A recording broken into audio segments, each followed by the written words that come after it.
Hello watchers, please note that this video is primarily aimed at my visually impaired audience. This is because it discusses features designed for visually impaired users using screen reading technology. This being the case, there might be a lack of visual material within this video, either because the topic I'm covering today does not involve any visually interesting functionalities, or there aren't even visuals to begin with. Feel free to continue watching this video if you're interested, but be aware of the circumstances. Also, not all of my videos are lacking visual content. You might therefore be more interested in watching one of my other videos which does not have a specific target audience in mind. Thanks for listening, and now enjoy! Hello guys, this is Tony Bart, and today I'm going to explain the Peak Watcher feature of OSARA and REAPER to you. Let's get started.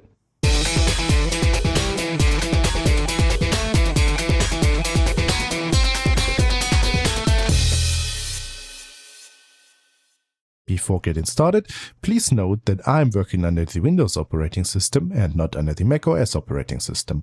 You can adapt the keystrokes I'm mentioning here, however, by replacing the Control key with the Command key, the Alt key with the Options key, and the Windows key with the Control key.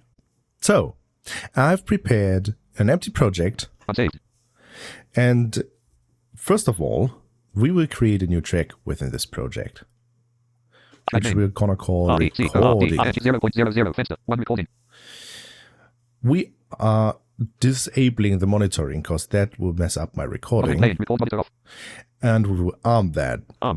And for demonstration purposes, I'm gonna record a line and we will experiment with that to show you the features of peak watching and the gain reduction feature that has appeared on you in the Peak Watcher. So let's create a recording. This is a test recording that we're going to need to demonstrate peak watching. Stop. Okay, let's listen back. Play. This is a test recording that we're going to need to demonstrate peak watching. So that's working, right?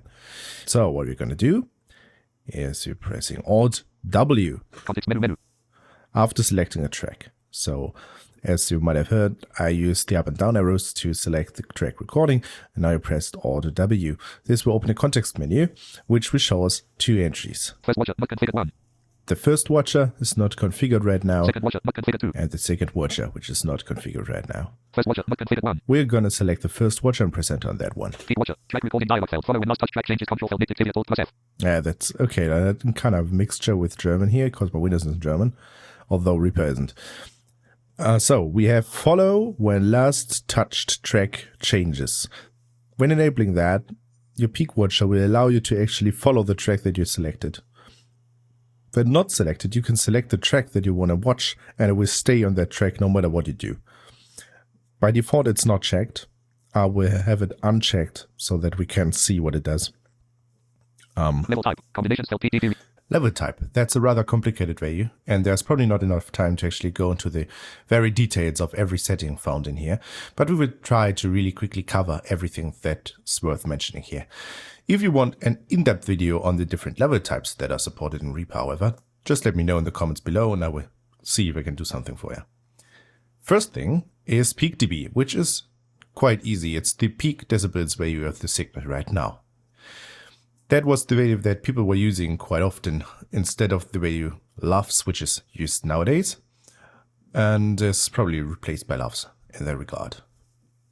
Next one, arrow down, Integrated LUFS. is integrated LUFS. Integrated LUFS, for LUFS is to say that LUFS is something similar to decibels, but not exactly. LUFS measures the perceived loudness of the signal to the human ear. Because the human ear is not flat, like it's not receiving or perceiving every frequency the same way. Some frequencies are perceived more intense than others for the human ear. Some frequencies are just really subtle and others are really piercing. And that's why for measuring the LUFS, this frequency curve is applied, and some higher frequencies, which usually would clip if you're just looking into the decibels value, are not perceived as intensely by the human ear. And that's why LUFS measures the actual loudness that is perceived by the humans.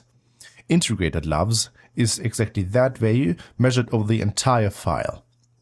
That's the value that's, for example, used when trying to master a song for some music platform like Spotify, Apple Music, YouTube Music, all of that.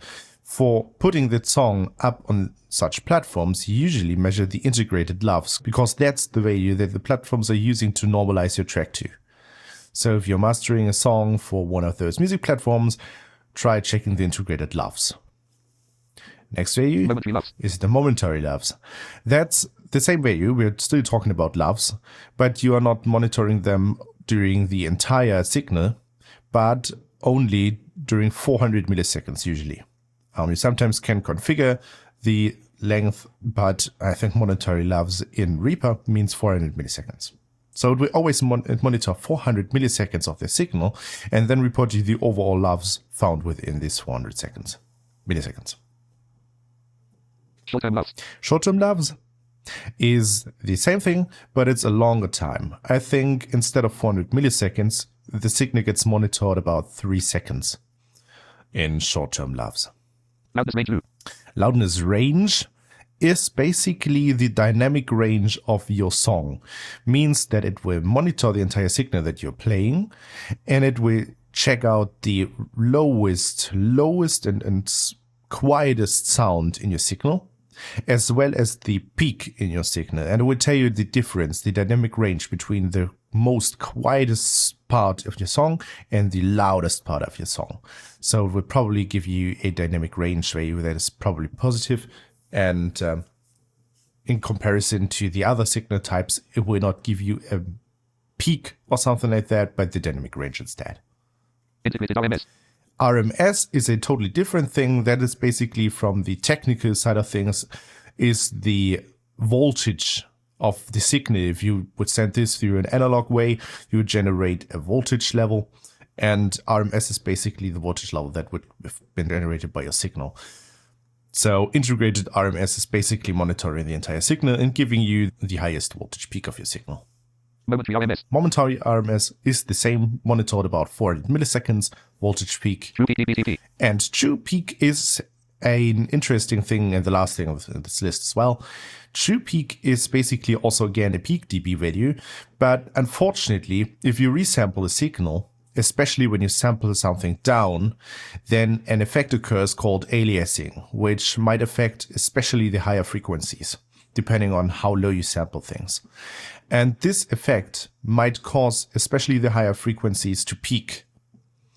So true peak dB tries to measure the effects that aliasing will put onto your signal as well, and tell you the absolute peak that might occur if you resample it too much. Quite interesting if you're doing something that requires resampling a lot, like voices for phone calls or something like that. Other than that, it should be quite similar to the peak dB value that is found at the top of this list. Notify automatically for channels, requiring one control cell. Notify automatically for channels. This is a grouping, and this grouping allows us to select channel 1 and channel 2. That is useful if you have a stereo track and several data going out on different channels. So you have like channel 1 doing something, channel 2 doing something. You can definitely uncheck certain channels here. I have both channels selected, although I have a mono recording, so this does not matter at all, but it's default. So we will have that selected. When level reaches, when level reaches, and this is 0.00 by default. What this means is that you can select the value after which, as soon as that's hit, it will report back to you via direct speech feedback, and it will remember that setting. We will come to that later. So default is 0. As you can imagine, having a peak dB at 0 is usually useless, because 0 is the point where your audio starts to clip at. It's the absolute maximum that is possible to play without even clipping. So we want it to be at a lower threshold. That's why I put it to a low value. My microphone right now is set up so that I rarely exceed minus 10 dB, and I've got a tone gate set up so that it warns me whenever I get over minus 5 dB. So for the sake of this demonstration, we will set it to minus 12 dB. Hold levels. That's fairly easy to explain. So we have two settings here. One of them is until reset. So how the peak watcher usually works is it listens to the audio that you are playing, just like you do. And instead of listening to the content of the audio, it listens to the highest peak over time in your audio. And it writes down the highest peak. And whenever it finds a new peak that is higher than the one it already knows about, it will record that one instead. So by doing that, it basically records the highest peak it can find over the duration of the audio that you're playing back. So that's basically how the peak watcher works. And the hold levels feature allows you to remember that peak until a given point of time. And until reset means that it remembers it for infinite amount of time until you manually hit the reset button or the reset functionality within the interface, right? So that's the default setting. The other setting is for milliseconds, which will remember the highest peak, but just for a certain amount of time that you can configure within this UI. By pressing tab, you can find an input box where you can type the milliseconds. And that's basically it. So after the given amount of time, like a few milliseconds, they can configure here by just pressing tab, you will automatically reset the peak and it will start recording the peak that is coming up next. That's probably already it, is it? It is. Okay, so I will keep it at until reset. That's most useful in my situation. Have a press of tab again. This is the reset button. So if you want to do it via an interface, sure, go ahead, press Alt W, select the peak watcher that you want to reset, and press Shift tab probably until you hit the reset button. Press enter that, and you're good to go. It's also good to know that in the case that you want to disable a peak watcher, because you, for example, finished your task and you now just want to get rid of it, you can go into this menu as well and Shift tab a few times and you will find a disable button, which is not currently available because we don't have this peak watcher enabled right now. Click that and your peak watcher will be gone. Press tab once more and you have the OK button that we are going to use now. Okay, so now, and you already have a report. And I will show you how to get the value from the peak watcher. It already reported, but I muted my voice. So no problem at all. You are gonna press Alt and F11. -1.2. And it's basically reporting the first channel, which is -1.2, I think it was. -1.2. Yeah, and you're gonna press Alt F12. -1.2. And since we have a mono channel and both channels are equal, it's not surprising that both of the channels have the same volume, right? So we're going to reset this and I'm going to tell you the shortcut for that, and that's Alt F10. Reset. Which means that everything's reset now. Now let's go back to the beginning of the track and replay it. -10.3. Second channel -10.3. There you go, -10.3. First channel -9.1. Second channel -9.1. And we're probably First channel still 8.7. armed. Second channel -8.1 armed. Ah, there we go. We were still armed. Although we had no monitoring on, it was still grabbing my voice, and the peak watcher was actually identifying that and telling me that I peaked at -8 right now. So we're going to reset again. Reset. And now we're going to play our recording and see what it actually came up at which level. Play. This is a test recording that we're going to need to demonstrate peak watching. Stop. Okay, so -13.0. -13, -13.0. which is actually too low, right? Because our threshold was set to -12. One recording, one item, context, menu, first watcher, track recording, feed watcher, Let's track recording, level 9, reconfigure it. So it was pretty quiet, which is not a problem. It's just I wasn't expecting it to go so low. Let's do -15 and press enter on that, because you don't need to tap to the OK button to actually confirm what you've tapped in. So now let's reset, Alt F10 again. Reset. Go to the beginning of the project and play with the spacebar. Play. This First is channel a test -13.0, recording second channel that we're going to -13.0. need to demonstrate peak watching. Stop. And there you go. You have already noticed that my speech started speaking for obvious reasons, because the peak watcher recognized a new peak, which was -13. And you can just reread this with Alt F11. -13.0. And 12, depending on which channel you want to read. Okay, you might have noticed that OSARA allows us to read 2 peaks at the same time. We can instantiate 2 peak watches at the same time on different tracks, on the same track, but with different thresholds. Depending on your situation, you might configure them as you want. So how can we read the second one? Now that's fairly easy. It's the same shortcuts, but with a shift added on top. So basically, instead of Alt F10, you press Alt Shift F10 to reset. Watch disabled. Yeah, and it will tell us that the watch is currently disabled. And you will press Alt Shift F11 and F12. Watch disabled. Watch disabled. And it will always tell us that the watch is currently disabled.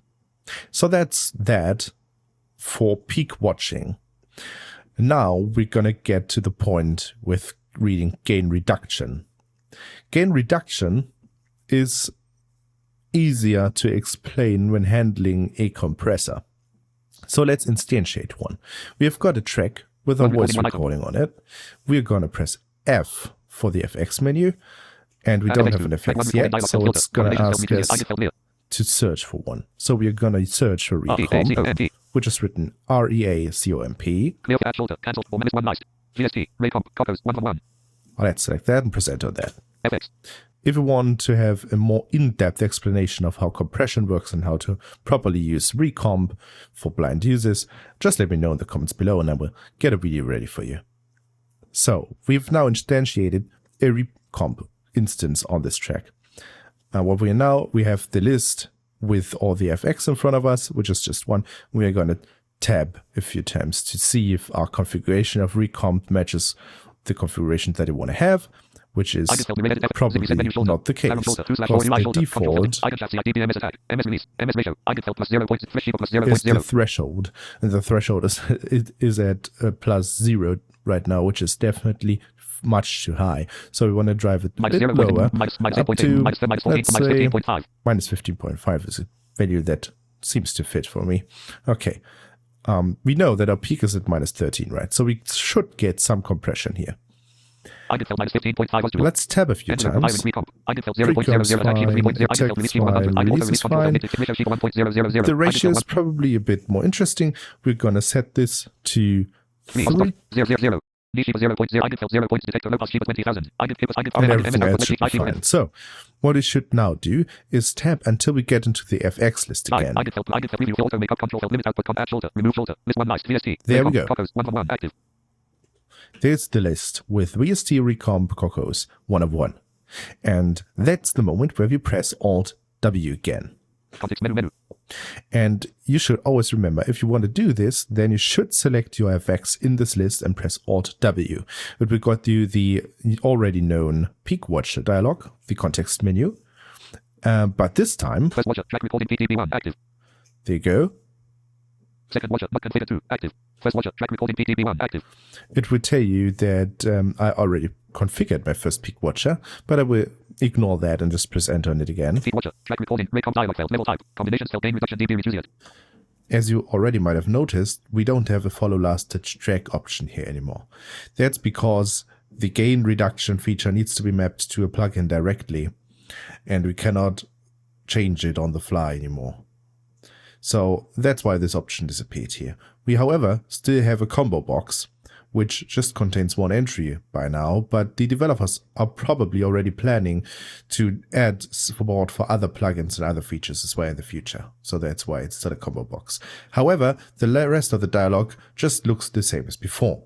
Notify automatically for channels. Preparing 1 control cell dictated 2 control cell dictated when level reaches. -15.00. So as you can hear, we still have -15 in here, and I would just go ahead and type 0.00 dB again. And that is because the Peak Watcher for gain reduction works the other way around. Instead of counting up, it will remember the smallest number, means the negative number, because gain reduction is basically reducing the gain. It's compressing the volume, and thus the lower number is actually the number that we want to remember here.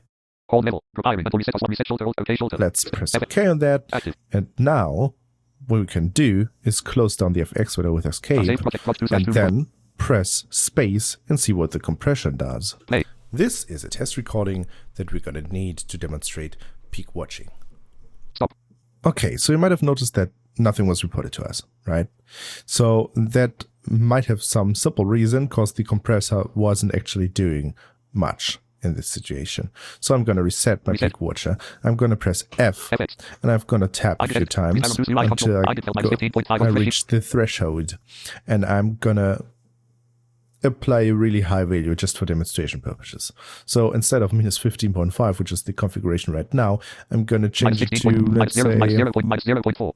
There you see the peak watchers already reporting me some information that I don't want to see right now.